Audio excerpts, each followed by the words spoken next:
memberikan respon apa yang harus dilakukan. Kalau dia menerjemahkan ternyata hasil pantulannya tadi itu makanan, maka dia akan langsung menangkapnya. Selanjutnya konsep getaran dipakai dalam kehidupan sehari-hari dalam bentuk misalnya satu ultrasonografi atau USG. USG contoh alatnya bisa dilihat di gambar berikut, merupakan teknik pencitraan untuk diagnosa dengan menggunakan gelombang ultrasonik.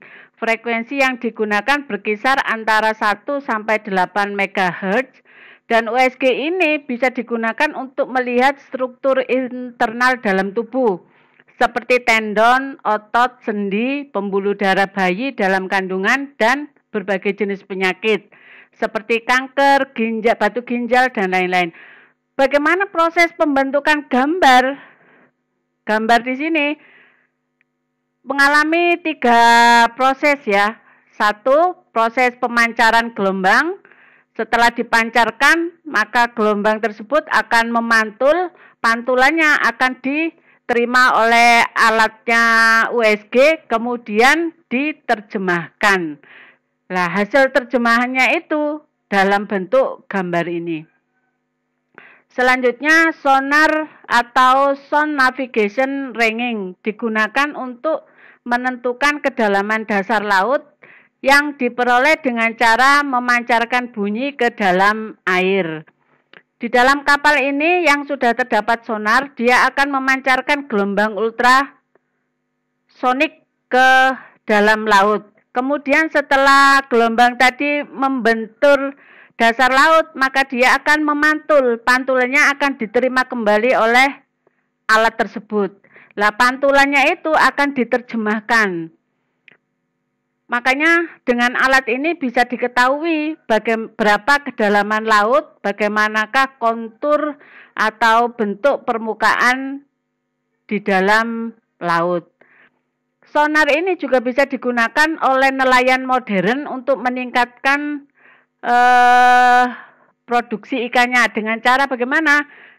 Sama dengan tadi, dia akan memancarkan gelombang ultrasonik, kemudian setelah balik memantul, maka alat yang menerjemahkan itu mampu mendeteksi di mana saja banyak posisi ikan.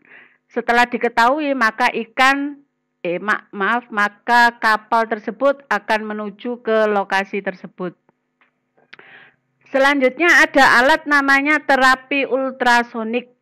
Merupakan terapi dengan menggunakan gelombang ultrasonik untuk keperluan medis. Misalnya terapi memecahkan endapan batu ginjal pada penderita batu ginjal.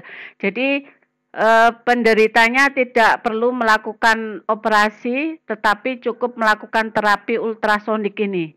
Bisa dilihat di dalam gambar, gelombang bunyinya dipancarkan ke lokasi ginjal, kemudian batu yang menyumbat di saluran ginjal itu akan pecah.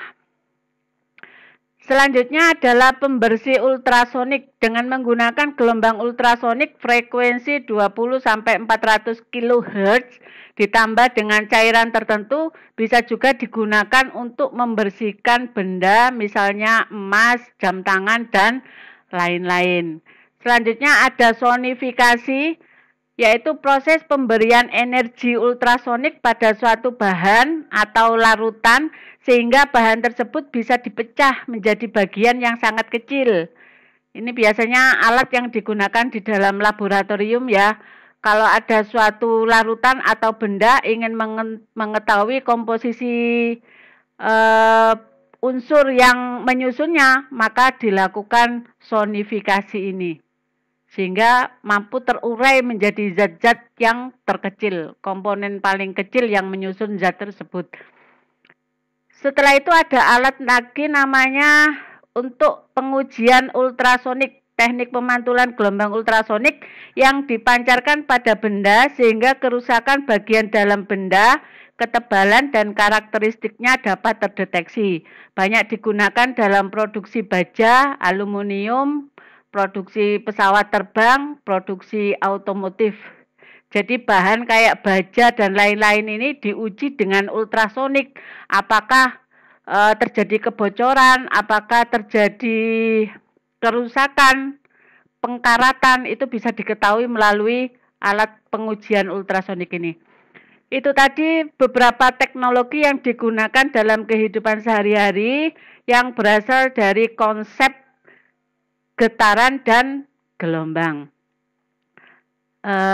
Anak-anak, silakan kalian berliterasi lagi lebih banyak melalui banyak media supaya lebih paham, dan silakan dikerjakan tugas-tugas yang akan silakan dibuka di Google Class di kolom tugas. Ibu akhiri, Assalamualaikum warahmatullahi wabarakatuh.